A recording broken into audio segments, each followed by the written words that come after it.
Knock, knock. Who's there?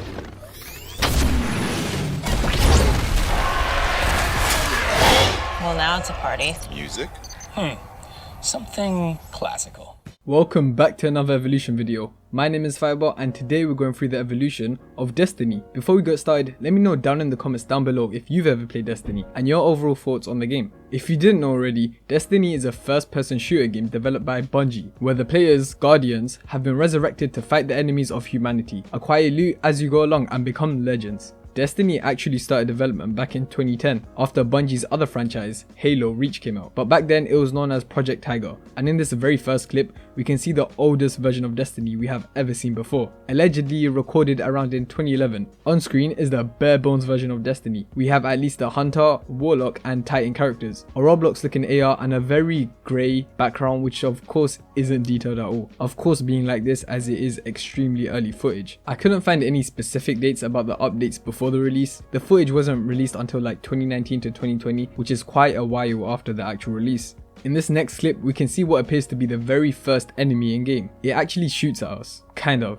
And we do take damage. We can see in the top left how our shield gets taken off and replaced with another one, which seems to be limited at 5 max at any time. The AR has also been updated, giving it a scope for that extra precision as well as a whole new area, which seems to be a bushy woodland type of land. Now in this next clip we can see quite a few more prominent features being updated. The ability bar in the bottom left is still similar to before. We have a grenade, the jump ability and a new Fist of Havoc. You also notice the gun environment has better textures. The next one seems really updated. We've got better working abilities and combat, a captain enemy with a visible shield bar who can teleport. There's a lot of things going on here, but not as much as what is in this next clip. We've taken a huge jump and are currently seeing a super early version of the tower. There's ships flying around, a bunch of AI robots stood with guns. It is also the first footage of Destiny that we have that's in third person. We can see our own avatar, he's got some pretty cool armor. The most interesting thing in this clip is when you inspect another character. A menu pops up, you can see their stats, invite them, message them, or you can trade, which would have been cool to see in the actual game but was taken out later. You might recognize this next area, which is an extremely underdeveloped version of Ishtar Sink, on Venus of course. The HUD looks a lot cleaner and only comes out when you need it, as well as a few new weapons being added. We have the AR with the new red scope, a sniper and a shotgun. Moving on to the next clip which just focuses on guns and shows us the different attachments added on them. Now we're on Mars. The jump on these clips is insane. The HUD has changed a little, hovering from the gun which is pretty cool, as well as a mini-map radar on the bottom left to help locate enemies. This next version is yet another update, showing us a hand cannon shooting against what seems to be a Vex Goblin, with the HUD changing once again. Jumping a few clips over to the kitchen sink consolidation, we can see the game's changed quite a bit. As the player pops his ultimate, we can see this little purple thing hovering over his shoulder. This is in fact our first view of the ghost shell. The second to last clip shows us how much the game has developed, walking around, reviving other players and so on.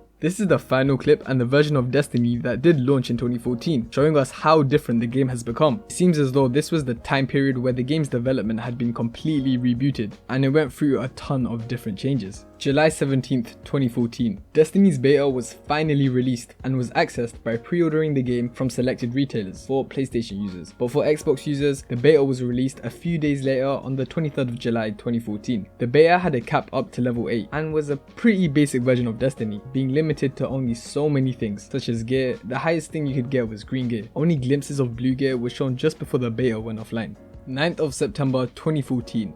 Destiny was finally released to the public after roughly 4 years in development on the PS3, PS4, Xbox 360 and the Xbox One. Despite the game being pretty well received in the beta, post-launch Destiny received some mediocre reviews, the main problem being that it does not have enough content, and at the time they were right. There was not a lot going on in Destiny, and to add to that, the game's loot and leveling system was extremely flawed. Furthermore, the game's original storyline was pretty much empty, being consistently told that there's no time to explain, left players unsatisfied and confused. But there is a silver lining to all of this. Destiny was thankfully not a story-based game. The whole aspect of Destiny is that it's a looter shooter grind type of game. You would grind out the missions, move your way to strikes, then nightfall and eventually raids. Talking about raids, the first one being released as part of the September 16th 2014 update named Vault of Glass, and was at the time Destiny's most difficult mission. Gathering 6 people, completing missions to finish this raid was unprecedented for a console game at the time. Bringing a PC like raid, kind of like World of Warcraft, to consoles at this level was insane. insane. I mean, it does sound extremely fun, but gathering 6 people back then was very hard for the majority of people, and so many people missed out on the opportunity and potentially one of the best parts of the game. Jumping over to Destiny's first expansion, The Dark Below, released on December 9th, 2014, we received quite a bit of new content. 4 new story missions, Fist of Crota, Siege Warmind, The Awakening, and The Ritual of Sacrifice, 2 new strikes, Will of Crota, The Undying Mind, 3 new Crucible maps, Pantheon, Skyshop, and The Cauldron, and a new raid, Crota's End, and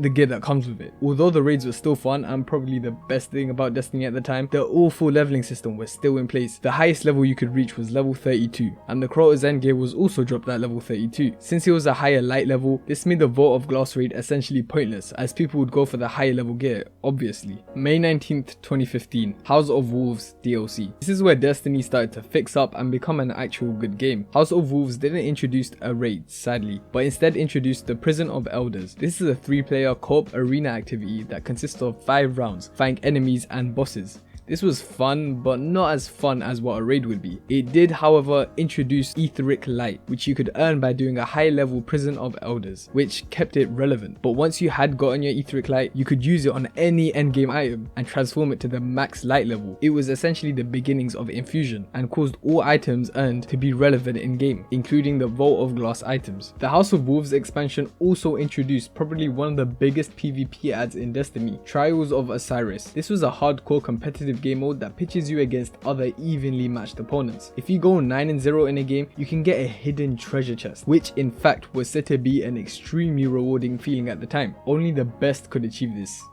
me not being one of them. The loot gained from this was amazing, like the Summoner Auto Rifle and the Messenger Pulse Rifle. Because of Trials, Destiny became fairly big on the Twitch scene. Everyone thrived to get their end goal god tier loot. September 15th, 2015, the Taken King DLC.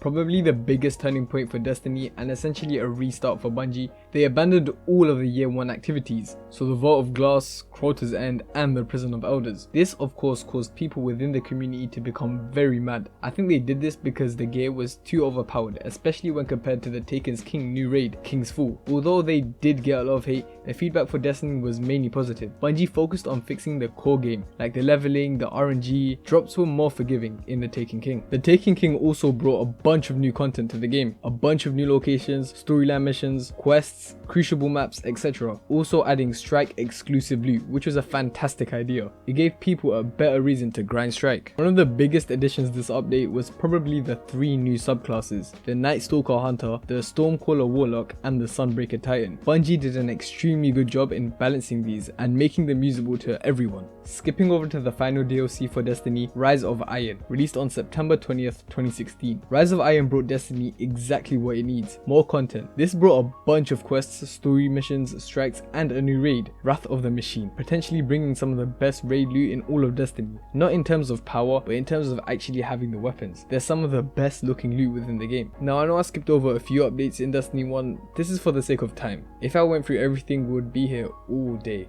Destiny 2 Beta.